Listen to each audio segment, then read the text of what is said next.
Ashama harka fuunee ilmaan Oromoo biyya addunyaa guutuu jirtan. Galfata tokko qabna, galfata Oromoo ilmaan Oromoo nu bira kaayyatan galfata keenya galmaan gahuudhaaf harka kunoo haala kanaan meeshaa binnee deemu jirra. Nu duuba jira konkolaataan Isuuziin tokkos dhufu jira kan zayita fe'ee deemu. Amma haala kanaan geessuudhaaf karaa keenya imala keenya أما سلمان أورمو بيجان بعد كيس جدا والأرقاص والجارتنا إسن كابدن بعدين بونسيجرا أما نقول برد أبتشون لمي بتشون إسن برا نمي جنا so إن شاء الله ربي نواجر كارو نوتيس ملك إنك كلمانجين ربي تبركاره Maka nama nu bira dhufe haala kanaan umurree mangau deemna daqiiqota muraasa booda hojiin keessan maallaqni keessan kan ba'e bifa viijuwaaliitiin kan isin bira ga'u ta'a dhufaan dura. Lafeen bajar wareegamuudhaafis bareedee jira.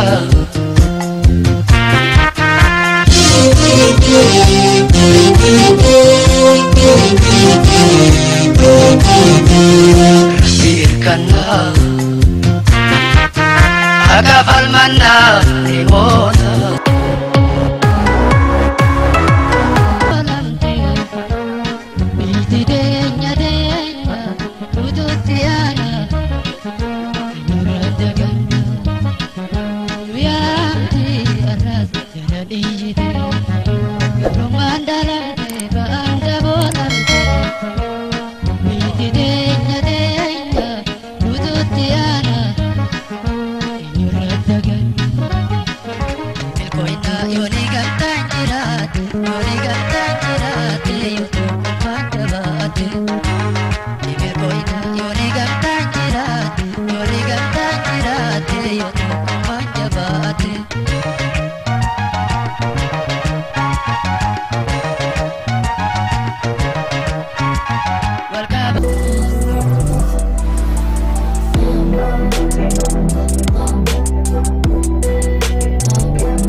kan amma asitti argameef har'a waadaa galfata ilmaan Oromoo tokko qabna. Galfanni ilmaan Oromoo biyya Ameerikaa fi Kanaadaa walitti qabiinsa yookiin durummaadhaan Kadiir Oromoo, Kadiir Tolaa fi Abdii Muddee qindeessuudhaan gama Instagram irratti walitti qabamee waadaan nutti kennamee ture. Waadaan nutti kenname Ramadaana Iidaaf ture. Garuu karaa warra hawaalaatiin maallaqni gahuu hin dandeenye. Maallaqni kan gahe guyyaa sadii dura jechuun Kamisaa kaleessa meeshaan akka zayita kun argamuu hin dandeenye. Zayita kan argachuudhaaf jecha kaleessa Finfinnee turre har'a argannee dhufne. Egaa wanti jiru kana fakkaata. Amma as geenyeetime eebba jaarsolii dargaggoonni biyya alaa jirtanis eebba isaanii argattanii yeroo rakkisaa kana keessatti yeroo koronaafu namni manaan baane kana keessatti isin ilmaan Oromoo abbaa fi haadha keenya kan rakkachuu jiru cinaa dhaabbannaa jettanii dhufuu keessaniif eebbi isin barbaachisaa isaan eebbaan nu banu achi booda namoota tokko irraa yaada fudhanneeti qophii keenya goolamne jechuudha. Asittis dura bu'aan ganda kanaatis asitti argama. Jaarsonnis, haadholiinis, daa'immanis, qeerroon hundinuu ni argamani. Egaa yaada keenya irraa fuudhutti dabarra maqaa keessan beeksisaati eebba keessanitti. Garaan qalatoomaadha maqaan kiyyaa Amiin Hassan nan jedha. Wanni isiniin jiru qeerroon irra jiraattee akkanatti dhuftee nu laalufu qeerroon humna uummataa waan taateef galatoomaan isiniin jedha. Jiraadha.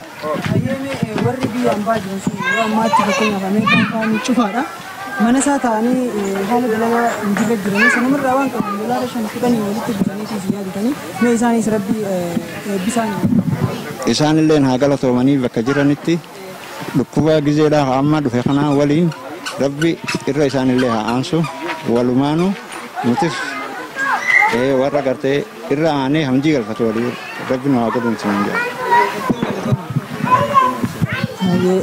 Isno assalamualaikum. Assalamualaikum. Ini sinjen nama cuma ya ada kapten. Yusuf Sulaiman. Ini kan negara galatoma nama tu kalau nama video tu budol le vida. Galatoma memang hanya bakal cerita itu orang mana. Galatoma ini cara kami sudah. Eesirraa dhaloonni keessan duraan Oromiyaa keessa eessatti? Dhaloonni keenya adda addaarraa walitti dhufnee beektaa kaan Baabila kaan Gursumii kaan Dirree akkanatti dhufnee jechuudha. Isin eessa? Baabila. Irraa gara jiraachisa dhuftan jechuudha.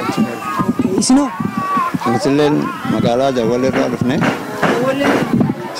Keellaa Jibuutiiti.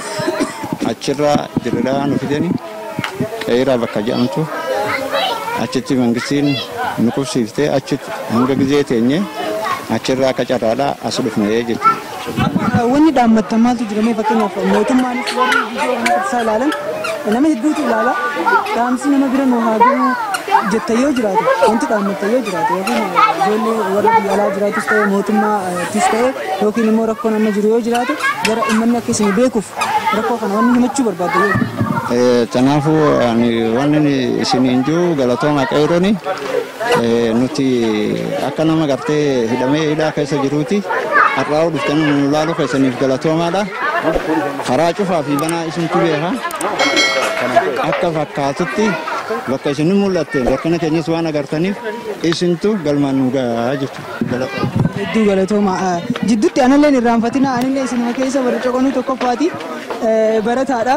Dhimma kana immoo qoqqobsaa yaadan ijoolleetti ijoollee achirraa hanga dandeessan amma isin gargaaraa jennaan wanti qoolitti buusanii maalleen isaan buusan silaa nama hundaaf ture garuu hin ga'u bakkuma irra xiqqoodhaa nama xiqqaan qubate barbaanna jenneeti gara Hamzeetiin Hamzeen baay'ee nu gargaaree jira dhimma kana gochuudhaaf isaafis wanni dhaamsa yaada bartee yoo jiraate baay'ee godhuuf Ayyee galatoomaadha nama xiqqoo nama fideetu guddoo harkatullee nama yaadata tanaaf jecha umra rabbi isin adeeressu galatoomaan isin jaayaa qeerroo Oromoodha.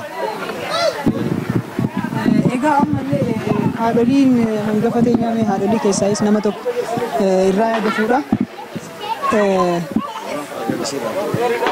Yaada takkaan isaanirraa fuudhee egaa mee maqaa keessanii? Ani maqaan kiyya Faatumaa Osootiin Jaamaa dubartuu magaalaa Adaamaa ganda dhakaa adiirraayi. Dhaloonni keessan duraan Oromiyaa keessa eessa ture? Ani dhaloonni kiyya iddoo Harargee lixaa aanaa Daaroo Lobuu magaalaa Machaaratti hin dhaladhe. Naannoo irraa dhufe immoo naannoo Somaalee magaalaa Wacaaliitti irraa hin dhufe. Yaanni qabdan maaltu jira har'a kanatti keessatti gammachuuf? Ay nuti yaanni nuti harkuu keenya irraa irraan tanaa duris simannaa iddoo duraatiif jalqaba nuuf godhame qeerroo Oromootii warri dursee asitti dhufee simannaa nuuf gaggeesse. Qubachuma keenya ni jirtaniif hin jirtan jirraa'u arga dhufanii nu qubsiisan simannaan uummata Oromoo kaasitti jalqaba uummanni dhufee nu qubsiisan alatti namni simatee nu laalis hin jiru ture. Jalqabaaf qeerroo Oromootu daandii nu bane ture. Kanaafuu qeerroon Oromoodhaa karaa bal'inaan dhufteetii nu agarsiiftee miidiyaattis qarrastee jireenya keenya kaasiitu uummaticha agarsiisuu dandeesse jechuudha. Wanni dhaammattan maaltu jira? Haadholii irratti dalagaa haalli jireenyaa wanti isin dhibeeku wanti dhaammachuu barbaadda yoo jiraata maaltu jira? An duraan dursee bakka kana dhuftanii nu laaluudhaaf waan qabdaniin nuuf gumaachitanii nu cinaa dhaabbachuudhaaf balaa barri fide kanaaf jecha manatti ilmaan kun ittifamee jira hayyee rakkoon itti galaa kanaafuu lubbuu isaanii baraarra jettanii nu bira gahuudhaaf hedduu isin galatoomfanna. Akkasumatti illee isinillee rabbi umrii isin dheeresse rabbi isin tursiisu. Nuti wanni nuti dhaammannu akkanumatti inshaallah caayaan teessaniin goggogini maddi keessa rabbi isinirraa goggoisiniin ja'a bakka jirtanii rabbiin isin dagaayisu haqa keenyas rabbi bakka nu haa buusu. Kanaafuu nama xiqqoodhaan wal yaadatee guddoonis wal bira dhaabbata.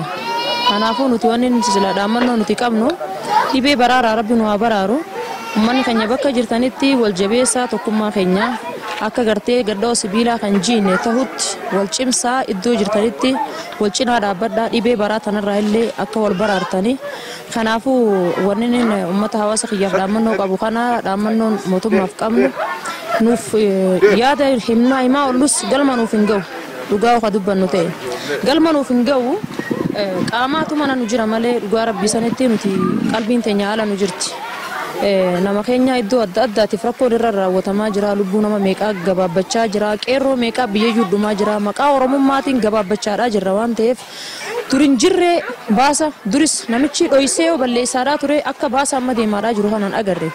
Kanaafuu nuti uummanni Oromoodhaa lubbuun qeerroo teenyaa maqaa Oromoo qofaan lubbuun isaa baddee daggalatti bineensa nyaachaadha iddoo jirutti lubbuun isaa gabaabbachaadha warra keessaa fuudhamee dubartiin harma hoosiftu yakka takkaan alatti dhimma takka keessa galtu dubartiin yakka takkaan alatti dubartiin abbaa mana isii caccabsanii mana osoo ciisaa jiru isii maasaa isii facaafachuudhaaf daa'ima waliin rasaasayyanii isii maasaa isii gubba kuftee du'uudhaaf kuni waan addunyaa kanarratti illee agarree hin dhageenye mana keessatti rasaasaa rukutanii daa'ima raambisanii isii lubbuu siidhaa dhabdee abbaan daa'ima isaa hammatee dhaabbachuu jechuun kun illee safuudha waan akkana agarree hin dhageenye yaa dhiiroo wanni kun seenaa nu gaafata boru garama hayyee bakka kana bara kana ni dabarra inshallah wanni aduun amma nu baatatun borunuuf ifte akka ta'e takkatti hubachuu qabna ummanni oromoodha iddoo jirtanirra dhugaa rabbisanii quuqama yoo walii qabaannu ta'e an ummata rakkaa hin jiru waa'ee dhimma siyaasaati kun nullee ilaallattu ture ummata rakkaa hin jiru garuu adooddiin nu keessa jirtu hin callisiifne kana waan ta'eef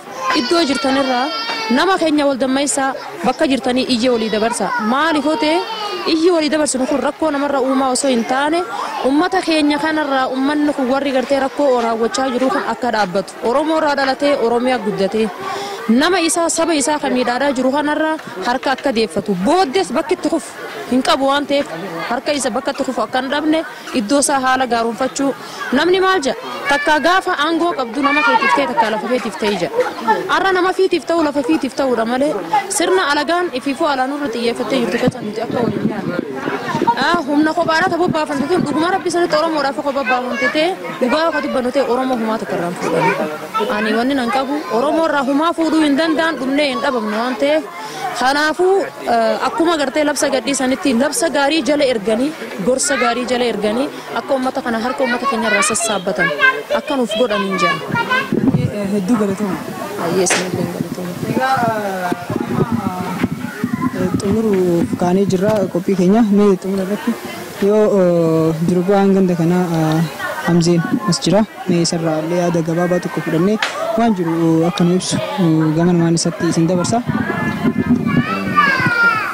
Maqaan kee Hamzaa Gazuu jedhama magaalaa Irnaa dhalataa magaalaa Irnaa hidda dhaloota Tuulamaa yookaan Salaaleeti haa ta'u wanti lammii namii fi namaa fide xiqqaanuu waan guddaa qabu maal jechuun barbaade nuti akka qeerrootti akka dargaggeessaatti anilleen ummata kana dura ta'aadhaan tajaajilaa jira rakkin isaanii gadi fageenyaan qaceellootti namni keessa beeku ana akka ganda kanaatti dura ta'a akka qubataa magaalaa Adaamaa waliigalaatti immoo dura ta'a koree fala barbaaduu qubataa magaalaa Adaamaa jechuudhaan yeroo dhiyootti muudama kana waliif mootummaan kan inni irratti hojjechaa jirra.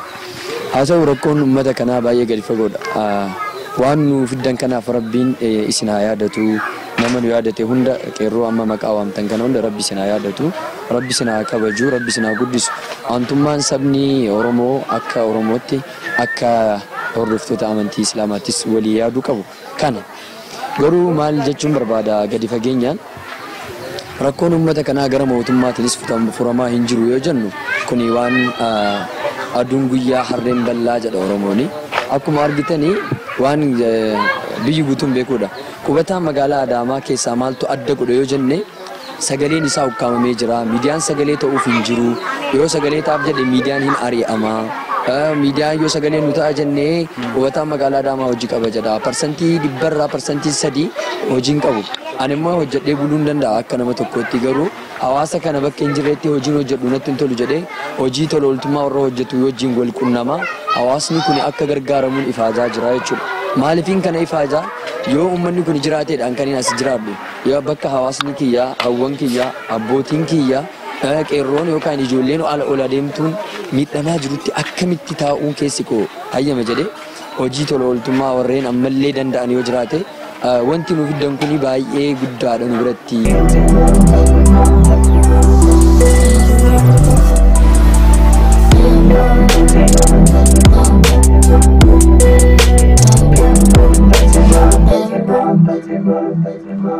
Garuu immoo isinleen amma hojiirra jirtanii warreen biyya alaa jirtan baay'inaan hin beekne rakkoo keessan rakkuma ta'ee bara bari'uuf jedhu rakkoon jabaataa yookaan immoo dukkanni hammaata waan ta'eef rakkoo keessa jirtanii waliin nutilleen keessa jiru akka maskaabaa yookaan sansalataatti wal qabannee rakkoo kana keessaa bahuu kan dandeenyu xiqqoo qabnuun wal yaadachuu wal ijaarree rakkoo walii ilaallee walii furuu wal dhaga'uu fi wal dhageessisuu sagalee walii ta'uu wantoota kanarratti yoo xiyyeeffanna ta'e rakkoo kana keessaa yeroon itti baanu yeroo gabaabaa ta'a jedhee yaada.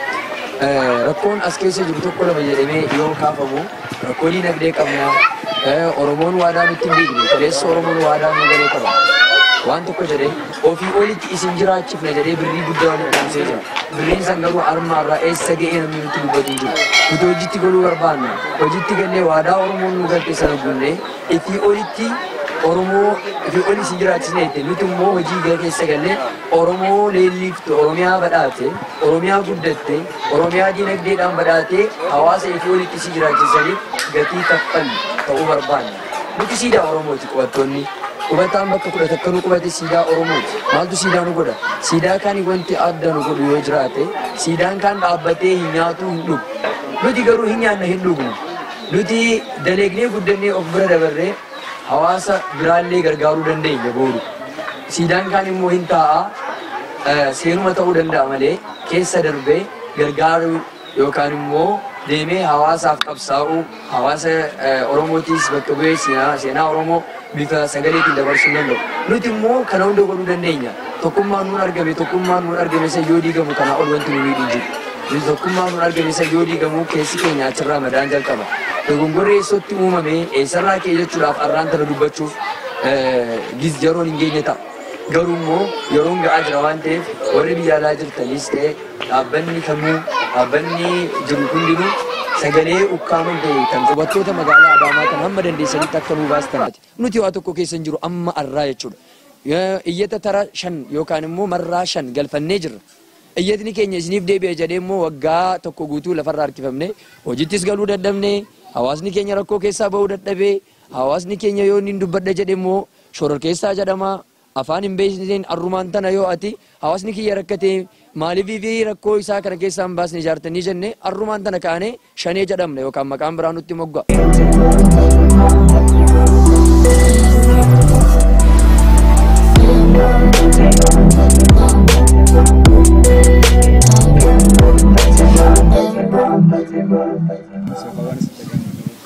Waan jechuudha gadi makkoo bakriitiin jaana. Waan dhuftanii nu laaltaniif baay'ee isin galateeffadha. Akka nu laaluu keessaniif haalaan isin kenname. Nuti baay'atee rakkoo keessa jirra. Dubartiin teenya takkaa shiita takkarraa lama jijjiirrattee hin beektu. Daa'imni keenya kophee takkarraa lama godhatee hin beeku. Rakkoo guddoo nurra jira. Maabiraatiidhaan mana dhaamaa keessa galaa jirra. Hedduu bishaaniin waa hedduu rakkachaa jirra. Rakkoon takkaa nurraa hiikattee hin beektu. Haalaan rakkannee jirra. Nuti biititu maalii jennee rakkachaa jirra. Mootummaan isin nu laaluu dandeenyu jiru. Rakkoo kanagaa hatattaman akka nurraa furtanii jira. Kanaaf dhaamsa kiyya kanaa baay'ee galatoomudha. Baay'ee galatooma. Dhuma irratti sagantaa keenya goola gundura dhaamsa yookaan du'aayii yoo qabaatan galata nama geessuuf qaba yoo qabaatan isaan gara maanguddootti isin dabarsa. Gaariidha. Qeerroon teenya ni jirtanuun seenii arra nu yaadachuu keessaniif galatoomaadha. Warra wal dhaga'u kan waliin deemu kan wal jala deemu warra hafuurri walitti urgaa'u walumaanuu rabbi nu haa godhu. Warra wal jala deemu rabbi nu haa godhu. Warra wal nyaatuu kan waliin deemu rabbi nu haa godhu. Har'a asuma dhuftaniitu nu dubbisuu kanaaf galatoomaadha. Galatoomaan isiniin jaa umraa dheeradha. Turaa qeerroon arras borus humna teenya bakka dadhabdanitti nu cinaa dhaabbatu kanaaf haalan galatoomaa jiraadhaan isin jaa asirratti du'aama isin goona bakka jiraatanitti alhamdulillah shukriidhaa utuu wal beeknee wal jala yaane walitti dhufnee walaaluun tunuu galata guddaa tokko warra isinirraa gammanne kana galatooma rabbi isinaa jiraachuus hangamaa kan asiitis hundinuu. Daawwattoota keenya Keemboon Intarteem waan hunda gargaarsa hunda akka argitanii jirtanii miira isaaniis argitanii jirtu haalli isaan keessa jiran haala baay'ee ulfaataadha. Mootummaanis uummannis isaan cinaa dhaabbachuu qaba. Kanaaf namni gargaarsa isaanii godhuu danda'u hundinuu kan amma yoonaa isaan bira jirus kan isaan gargaaree hin beeknes gargaarsaan akka isaan cinaa dhaabbatu kanuma isin gaafanna.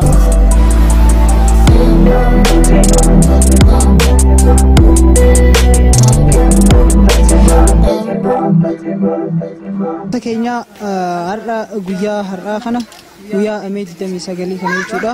Yaanni keenya hundi galma nu ga'e alhamdulillah as geenye jirra. Hanga dandeenye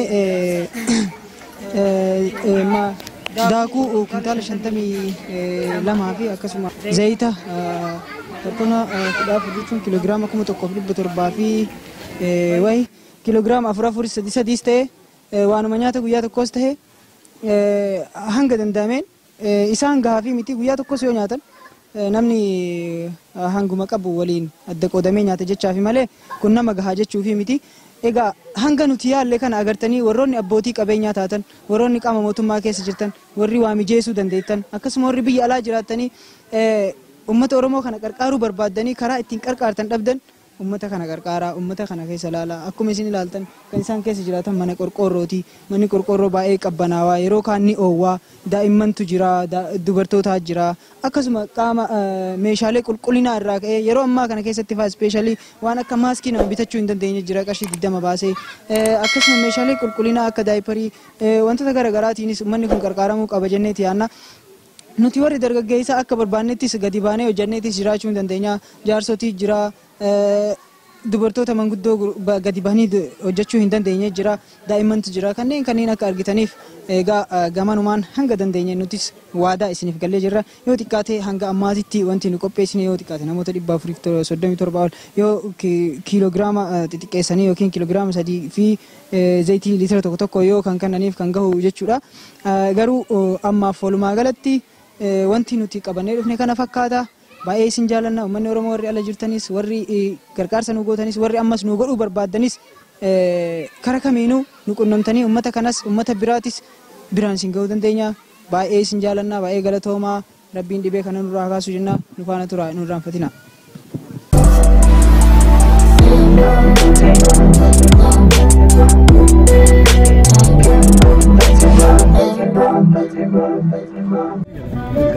Egaa kabajamtoota hordoftoota keenya akkuma ilaaltan imala keenya galfata ilmaan Oromoo nutti kennatan galfata keenya galmaan geenye deemuutti jirra ilmaan Oromoo qaqqaalii warroonni biyya alaa jirtan warri biyya keessa jirtan biyya addunyaa kanarra dachee torban irraa dachee jaanii namaarra jiraatu jirtan hundi keessan akkasuma warri afaan kana dhageessan Oromoos ta'uu baattan baga jiraattan baga koronaa jira baraanamtan rabbiin ammas umurii keenya hundaa dheeressee nama hedduu dheertuu waliin arguu wajji imalu nu haa taasisu imala keenya galmaan geenye jirra kennaa nutti kennames galmaan geenye jirra hojii akkanaa hojii boonsaa hojii sabaa fi namummaa boonsu kana warroonni maatii Kemban entertainment taatan warroonni foolowara keenya taatan hojii boonsaa kanaan akka nutti boonta dhabdii qabna isin jaalanna isinis nutinaa dhaabbadha baay'ee galatooma isin jaalanna baay'ee